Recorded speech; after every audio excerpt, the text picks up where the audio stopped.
Hey, it's me again. Everybody knows me by now. I just wanted to give everybody an update, and we had a lot of the same recurring questions, so I just want to go over a few things. First of all, I want to thank everyone for the hard work because it is paying off. Everything's starting to get cleaned up. A lot of people are starting to notice. They're starting to tell me, the guys who come in every week to haul the trash out, they said it's looking 100 times better. I know we have a lot of work to do, but I just want to thank everyone for the hard work so far. We have some goals for this month. Like I said, we're trying to get everything cleaned up in bite-sized pieces. So for this month, the goal is for August, if everybody could clean the outside of their homes and their roofs, pressure wash. If you need numbers and names, let me know. But if you can do it yourself, that's great. You don't have to hire anybody. Just get a pressure wash your home. A couple people said that they may scrub it down, which is a little more time consuming, but hey, that works too. So let's focus on that. And then painting roofs. I notice a lot of people's roofs are starting to rust and get corrosion. So after they're pressure washed, before the leaves fall in the fall, if we could repaint the roofs, reseal them, that's actually going to be really good for your roof and the life of your home. So that's the next thing, because you don't want to put underpinning on, then paint the siding, then paint the roof, and it all just washes down on each other. So the best order of events is to pressure wash, paint the roof, paint the siding, update any underpinning that needs done. So for this month, we're not worried about too much. Just clean the home, pressure wash it, and if you can and your roof needs it, reseal the roof. There's a product called Kool Seal. It's Kool, I believe, and it works really well. It's not that expensive. I mean, for a new roof, it's not expensive. You might have $150 in it. Depends on the size of your roof and the labor. But there's a few reminders I want to go through real quick and just kind of tell everybody. Make sure you write down your username and password in a safe place for your rental portal, because we're getting a lot of people that can't log in and they're just misspelling their email or mistyping their passwords. And so you're going to have to do this every single month. So make life easy on yourself and just make sure you know your username and password and keep it in a safe place. Also, make sure rent is paid. It's due on the 1st, but it has to be paid by the 4th at 5 o'clock before the banks close, if that's 4:30 or 4 o'clock or 5 o'clock. On Fridays, sometimes they're open a little later. So there is a late fee on or after the 5th, as stated in the lease. And speaking of the water bill, the city charges for water, sewer, and trash on one bill. And the third-party company that we use breaks it down just so you can see, so you can get a better idea. We only have a couple water meters left that we are struggling with, trying to make them read. They're having a hard time communicating, but we have an item on order for antennas so that they'll have better service. Once we get that done, everybody's going to have a Metron account where they can log in and see their water usage, so you'll be able to tell when you use water, how you use water. It's really neat, and it'll help you save a lot of money on your water bill. And so speaking of that, so let's talk about a couple ways to save money on water usage. For the most part, most people's bills have gone way down, and it's actually cheaper than it was before. So most people are very happy with the water and the water bill and water usage. But here's a couple of ideas. First of all, this is common sense. Fix any leaks that you have. If you have any plumbing leaks, dripping faucets, leaking toilets, get those fixed. That'll save you a fortune right off the bat. It's amazing how much water a leaking toilet can waste. Another thing I learned when I was in the military, take shorter showers. They have things called military showers, where you can lather up, turn off the water, and then turn the water back on. You don't have to do that. You pay the water bill. You can do whatever you want. I'm just giving you tips and advice on how to save some water. You can turn off faucets while you brush your teeth. That little bit, maybe half a gallon a day per person, really adds up over time. Get a low flush toilet. If you have an older home and an older toilet, some of those toilets would run 2¼ gallons, and nowadays they have 1.2 gallon flushes, and they're just as effective, if not more. So if you get newer toilets, you will save a lot of water throughout a month. Make sure your dishwasher's full. Instead of running half cycles, if you have a dishwasher, make sure it's completely full and then run the cycle, and that'll save you a bunch of money. The same thing goes with laundry. Make sure you have a full load of laundry, and then that'll save you a lot of money in the long run. And this is a good idea. Don't let extra people live in your home, especially if they're not on the lease. That's a whole different issue. But the more people you have living in your home, the more your water usage spikes. So we've had a couple people where people weren't helping with any of the bills, and they had extra people living there, and of course their water bill was sky high. That's another point of advice. And if you get new appliances that are Energy Star rated, that'll actually save you money with water and electric.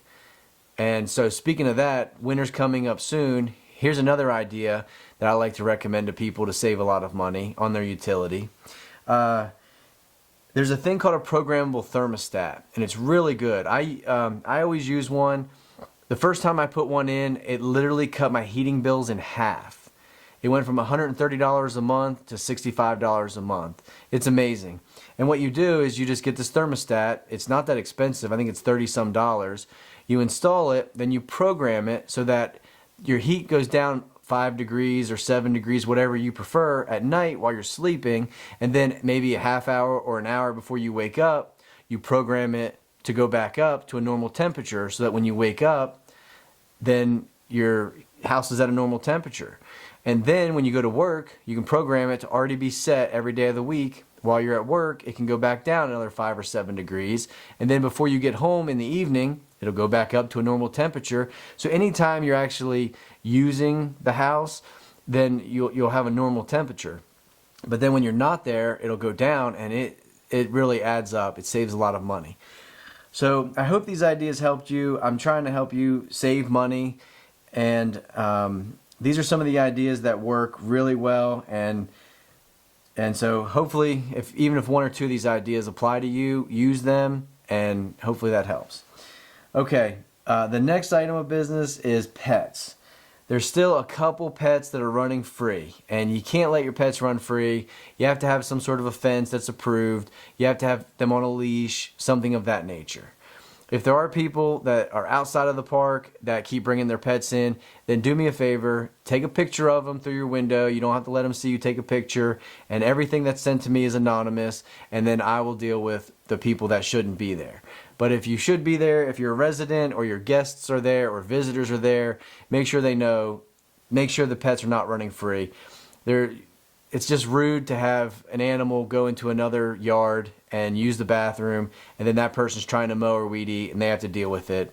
It's kind of gross. So everybody would appreciate that if you would make sure that your pets are always under your control. And while we're talking about pets, make sure you have any vicious dog insurance if you need it. So far, almost everybody has it, but there's still a couple people. So if you have any type of animal, make sure you have the proper insurance on that animal and get it over to us as soon as possible. And for that matter, everybody needs renter's insurance. So we almost have everybody's renter's insurance, so just check that on your list. If you have renter's insurance, send it over to us if you haven't. And if you don't have it, make sure you get it. It's so cheap. It's like $10 to $15 a month, and it covers so many things. Trust me, it's money well spent. I also want to clarify two things real quick. Make sure that you keep up with the mowing in your yard, which so far everybody's done a really good job with. I'm really happy so far. And make sure you keep up with keeping the animal, the dog feces cleaned up. And then I want to clarify one other thing. There is a zero tolerance policy for drugs and domestic violence, but a couple people asked me, if you are the person being abused, you do not get kicked out. So let's just say, for an example, there's a man and a woman, and the man abuses the wife or girlfriend or whatever. The wife calls the law. Do they both get kicked out? No. Only the guy who was the aggressor gets kicked out. The victim, the person who's the victim, they don't have to leave. They get to stay, of course. You're not kicked out for being a victim. The issue becomes if you keep bringing that person back and there's continual issues. So once that person leaves, they have to stay gone. If you want to leave with them, that's fine, but there can't be a lot of drama and, domestic violence, things like that. So I wanted to clarify because one or two people said that they didn't want to call the law if they were getting kicked out. So that is definitely not the case. I just wanted to clarify that. Okay, so I just want to say thank you everybody for all the hard work that you have done. The park is looking better each day, and as I've said before, I know, we're trying to improve it. I don't expect it to be all done at once, but as long as we're making it better each day or each week, as long as we're making a step in the right direction every day, then I'm very happy, and I know all of you are very happy. We do have a couple other issues we're dealing with. We will be fixing the potholes very soon and dealing with the park as far as a lot of people that shouldn't be there are still either walking through or coming there. I know it's been reduced a lot, but there's still a few people. So if you have any names of people that are just not the right kind of people to be there, if they're troublemakers, thieves, drug addicts, drug dealers, stuff like that, if you know about them, don't assume I do, because I don't. Matter of fact, on the no trespassing list, I don't know 98% of the people on there. I'm just trying to gather the information from everybody, police, other landlords, tenants, people who know these type of people, and I'm just consolidating a list so that we can make this park an amazing neighborhood again. So if you know of any names, pass them on to me. It's all anonymous, and I will assemble this no trespassing list. And if there's any other questions or concerns or anything I can help you with, definitely shoot me a text, send me an email. When you see me in the park, feel free to stop and just let me know. So once again, thanks to everybody. It's nice getting to know everybody, and I appreciate everybody's cooperation in all of these matters. And I'll see you around. All right, have a good day. Thanks for watching.